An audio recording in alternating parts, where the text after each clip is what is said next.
Bon dia a tothom. Em dic Xavier Angoitia, soc el director d'Administració i Recursos Humans de Tram. I, en primer lloc, voldria donar les gràcies en nom de Tram a UPC Vilanova per haver-nos convidat i donar-nos la possibilitat d'explicar una miqueta qui som les persones que formem part de Tram i què fem i una miqueta les nostres expectatives de cara al futur més immediat. En primer lloc, faré una breu presentació de com estem estructurats, de qui som exactament, per després parlar d'aquests possibles perfils que necessitarem en les possibles extensions de línies que tinguem en un futur a curt o mig termini.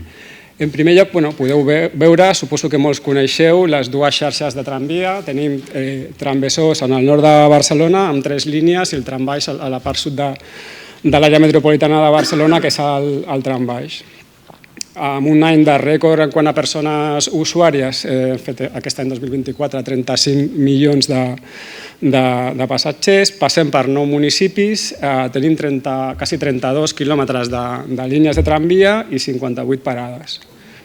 Abans de continuar, explicar-vos una miqueta com estem estructurats a nivell empresarial.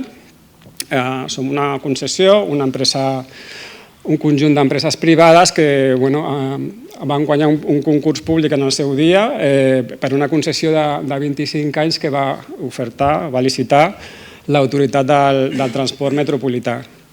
Aquestes empreses que van guanyar en el seu dia els concursos estan formades per aquestes empreses que tenim aquí a sota del que és la concessió de tramvia metropolità S.A. i tramvia metropolità del Besòs S.A., que són principalment Globalvia, Moventia, Alstom, Transdev com a accionistes principals, que a la seva vegada van constituir uns contractes per 25 anys, al igual que hi ha el que és el concurs públic per uns contractes d'operació i manteniment, que estan formats per dues empreses que operen aquests contractes, que són Transdev i Moventia. A la seva vegada també hi ha una sèrie d'empreses com Alstom i Comsa, que són les que a la seva vegada fan el manteniment d'aquestes dues línies, dues xarxes de tramvia. Es tracta d'un BOT, que vol dir que per la concessió es construeix, s'opera i al final de la concessió es transfereix a l'administració. Bàsicament, el material rodant que tenim a data d'avui és el citadís d'Alstom X02, però estan venint 3 tramvies nous, que són el 605 per la nova ampliació que s'ha fet a la línia de Trambesòs entre les parades de Glòries i Verdaguer. Podeu veure una sèrie de característiques on principalment jo destacaria dues coses. Bàsicament, el tema que la superfície és totalment plana, el qual fa que els tramvies siguin molt accessibles per tot tipus d'usuaris, i després també, comparat amb el cotxe i amb el bus, la gran capacitat que té el tramvia dins de l'àrea, com a transport públic, dins de l'àrea metropolitana de Barcelona. Us faig una visió aèria i dins de les dues cotxeres, del trambaix que està a Sant Joan d'Espí, Trambesòs a Sant Adrià de Besòs. I per fer una miqueta de màrqueting del nostre servei, l'enquesta de qualitat percebuda és una enquesta que fem nosaltres cada any.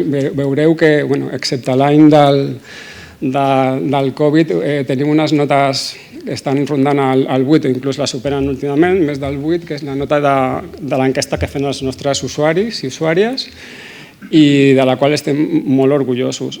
Per arribar a aquestes notes us explicaré què és el que nosaltres fem perquè, en la meva opinió, podem donar aquest servei als usuaris i usuàries. Per altra banda, per no dir que fem trampes, he posat aquí l'enquesta que fa anualment l'ATM, l'última que és del 2024, amb els resultats del 2023, on el tramvia és el servei de transport públic més valorat de l'àrea metropolitana de Barcelona. Quins reptes té Tram en els propers anys? Davant del possible creixement, quan l'administració decideixi de fer les diferents ampliacions, tenim diferents diferents possibles creixements, com serien el desdoblament de la Gran Via, la unió definitiva de les dues xarxes de tramvia per la Diagonal, l'extensió de Sant Feliu a Molins de Rei, del trambaix, i altres possibles que sorgeixin. Quan deia abans el tema de les enquestes i els resultats de les enquestes de satisfacció, per què penso jo que tenim aquests resultats? Bàsicament, intentem centrar totes les polítiques de recursos humans en els valors de l'empresa. Intentem fer un treball de qualitat, respectant sempre el medi ambient, centrant-nos molt en el client, en els usuaris, i també tenint sempre en compte el benestar de les persones, tant des del punt de vista dels clients externs, diguem, o com el client intern, que serien els nostres treballadors i treballadores. Per assolir aquests reptes de futur, en primer lloc tindríem un increment, evidentment per l'increment d'activitat de la nostra plantilla actual, on els perfils bàsicament són el perfil de conductor, també els caps de línia, caps de torn, així com inspectors. També els tècnics de manteniment i operació. Bàsicament, els tècnics de manteniment i operació estem parlant d'enginyeries industrials, tècniques, etc. Què és el que nosaltres pensem que a dia d'avui serà el futur en quant a el que nosaltres necessitem i no tenim ara? Caps de projectes. Sí que és cert que per la tipologia d'empresa que nosaltres tenim, on l'empresa està dimensionada per fer un servei concret, que pensem que per a aquests projectes d'ampliació necessitem gent que sigui capaç de monitoritzar des del punt de vista de l'operació i el manteniment l'impacte al servei d'aquestes obres, buscant la planificació, la coordinació i la supervisió de les diferents fites en aquest sentit.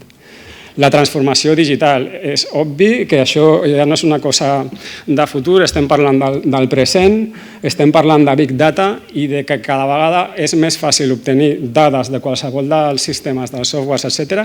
i que és superimportant i necessari tractar aquestes dades. Per això necessites les eines i les persones que sàpiguen utilitzar aquestes eines.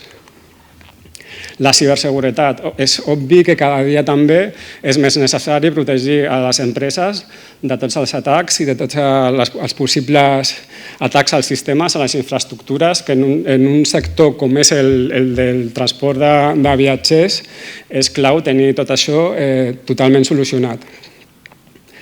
I per últim, i des del punt de vista concessional, tenir clar com pots millorar la mobilitat i l'experiència de l'usuari, també tenint en compte tot aquest tractament de dades que pugui servir per solucionar